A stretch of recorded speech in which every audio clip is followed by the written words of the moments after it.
this video, we focus on acids, alkalines, and bases. Now, I have given you a few chemicals here. Now, your task is to put them into the correct category. Acids, alkaline, and bases. Can you recognize which are acids? Now, it's easy. Look at the words nitric acid. So that gives you the idea it is an acid, nitric acid. Right, that's an acid. Any more? This one, hydrochloric acid. So that is an acid. Yes, that's an acid. Any more? That one, sulfuric acid. It is an acid. Fantastic. So that's acids. Now, base and alkaline. Now, last time I have given you an indication that hydroxide, that tells you it is an alkaline. So this one must be an alkaline, and that one must be an alkaline. Sodium hydroxide, potassium hydroxide, they are soluble in water, and they are opposite to acid. So it's an alkaline. Now, base are insoluble in water. They also opposite to acid. So the base insoluble in water, so that belongs to that's a base. Calcium oxide, copper oxide, also it's a base. So those two are bases. Those two are alkalines because they are soluble in water, and those ones not. Now, both of them, they are opposite to acid, and therefore they can neutralize acid. How do we understand that?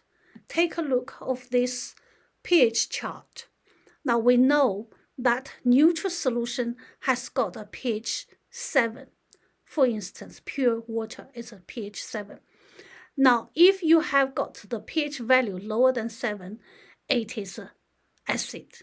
If it is pH greater than 7, it is alkaline.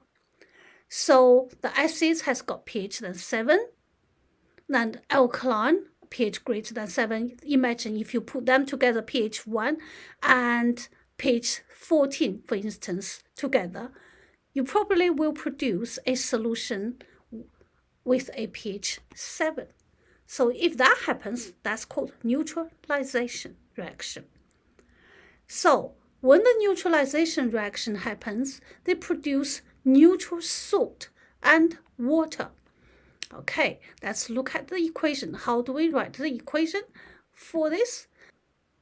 Acid has got a pH less than 7, and alkaline has got a pH greater than 7. So if we imagine, if we add them together, they will get a neutral solution. So that's neutralization. And bases, although they are not soluble in water, because they are opposite to acid, they still can neutralize acid and produce a salt and water. Now, the general equation for this is acid react with an alkaline or react with a base will produce a salt and water. So that is called neutralization reaction. Yeah, neutralization reaction. And this is a general equation for neutralization reaction. Here we call that reactants, and these two we call them products. Okay, so that is reactants, and those ones are products. Okay, right. Let's do some exercise. Now, exercise 1. For instance, if I choose nitric acid,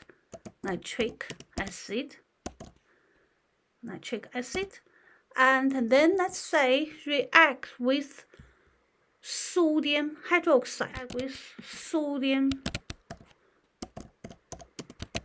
hydroxide, then it will produce a salt and water.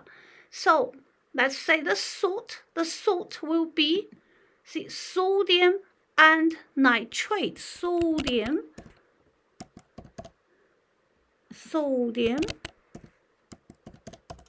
nitrate, sodium nitrate and water.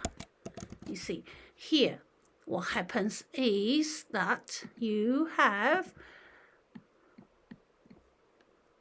produced, you see, nitric acid, sodium hydroxide, you produce sodium nitrate and water. Okay, let's try again.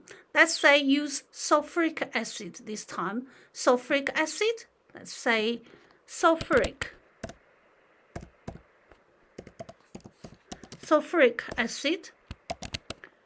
Okay, so if we say sulfuric acid this time, react with copper oxide, again produce a salt and water. So that salt will be metal first, copper, and then sulfate,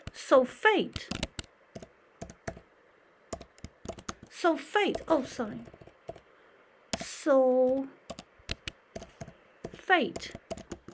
sulfate and water, you see. So that's that, and you have the products, that's reactants, so you produce the new salt, right? Okay, let's try one more. Hydrochloric acid this time. Hydrochloric acid. Okay, hydrochloric acid, let's say this time using the calcium hydroxide. Shall we say calcium oxide? Then you will make calcium chloride. Can you see the metal first? Calcium chloride,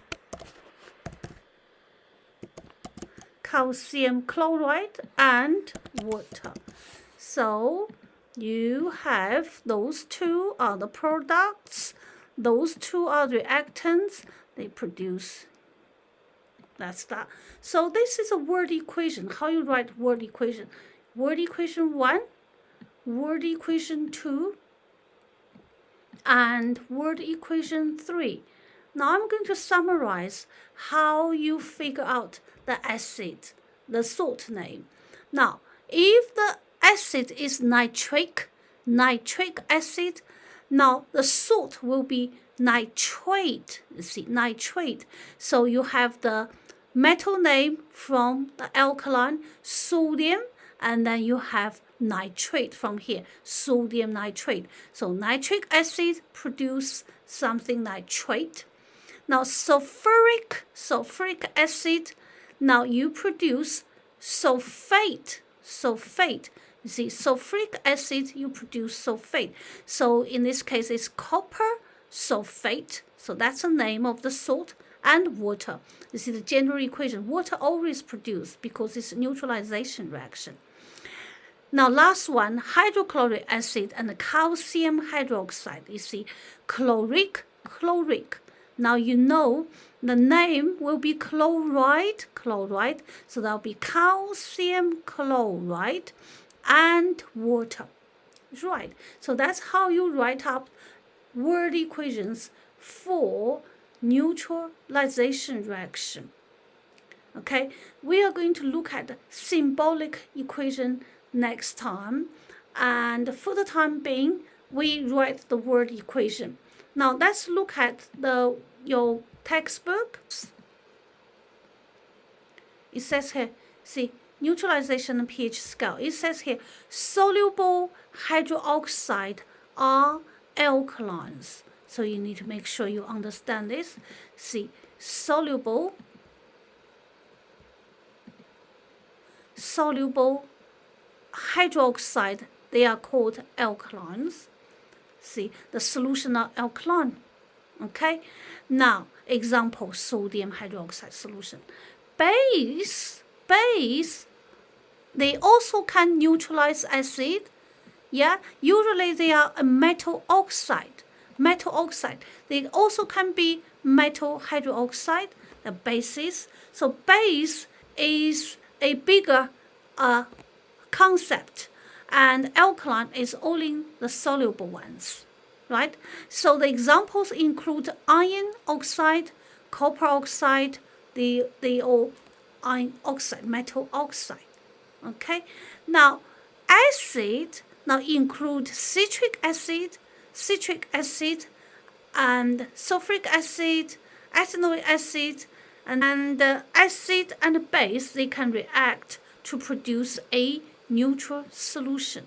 So this is called neutralization.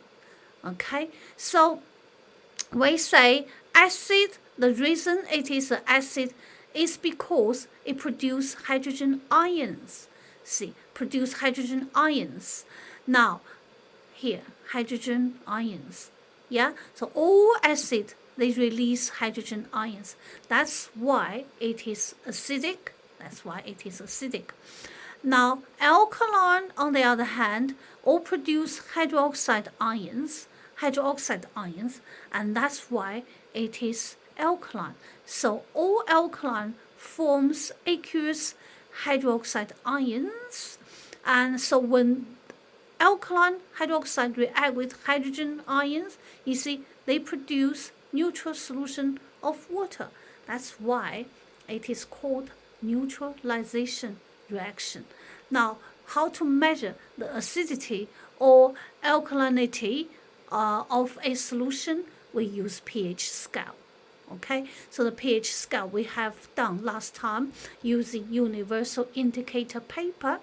Then it will give you a range of colors, so you can match up that pH paper color with this standardized scale paper and to see what pH it is.